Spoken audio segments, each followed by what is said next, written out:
శ్రీమాత్రే నమః. గురు పౌర్ణమి సందర్భంగా గురువు గురించి మనం చెప్పుకుంటున్నాం.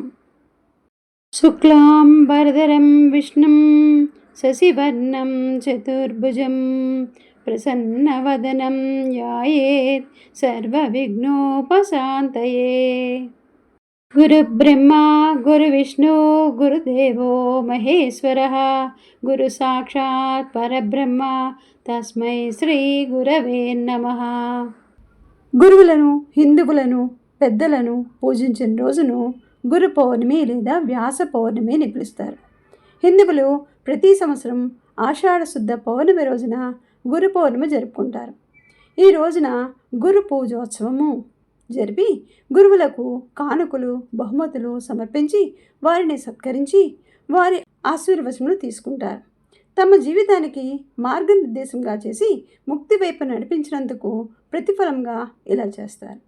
గురువుల పట్ల ఇదే గౌరవము అన్ని వేళలా పాటిస్తున్నప్పటికీ ఈరోజు వ్యాస మహాముని పుట్టినరోజు కాబట్టి ఈ రోజుకంతా ప్రాధాన్యత ఉంది. ఈ రోజున చాలామంది ప్రజలు రోజు పొడవునా ఉపవాసం ఉంటారు. సూర్యోదయం వేళ ఉపవాసం ఆరంభించి చంద్రోదయం వేళకు ఉపవాసం ముగిస్తారు. చంద్రోదయాన్ని చూసిన తర్వాత లేదా సాయంత్రం పూజలు ముగిసిన తర్వాత ఉపవాసకులు ఆహారం స్వీకరిస్తారు. గురువు అంటే ఆధ్యాత్మిక జ్ఞానాన్ని బోధించేవాడు. చాలామంది హిందువులు తమ గురువులతో జీవితాంతం అనుబంధం ఏర్పరచుకొని ఉంటారు.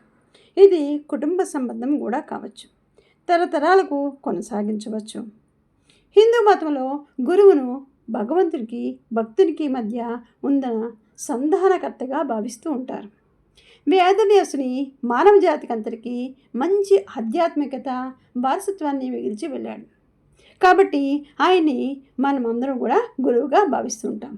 వేదవ్యాసుని పూర్వనామము కృష్ణద్వైపాయనుడు అనే పేరు. వేదకాలపు సంస్కృతంతా 4 వేదాల్లో సంకలనం చేశారు. ఆయన్ను వేదవ్యాసుడిగా పిలవడం ప్రారంభించారు. దక్షిణ భారతదేశంలోని కొన్ని ప్రాంతాల్లో పూర్ణిమ వ్రతాన్ని ఆదిశక్తి పేరిట ఆచరిస్తూ ఉంటారు. ఈ పర్వదినం సందర్భంగా ఆలయాల్లో పూజలు చేస్తూ ఉంటారు. పౌర్ణమి నాడే కొంతమంది సత్యనారాయణ వ్రతాన్ని కూడా చేసుకుంటారు.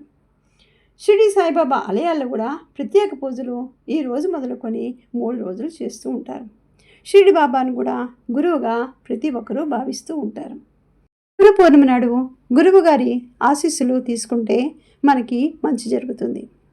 ఓం శ్రీమాత్రే నమః.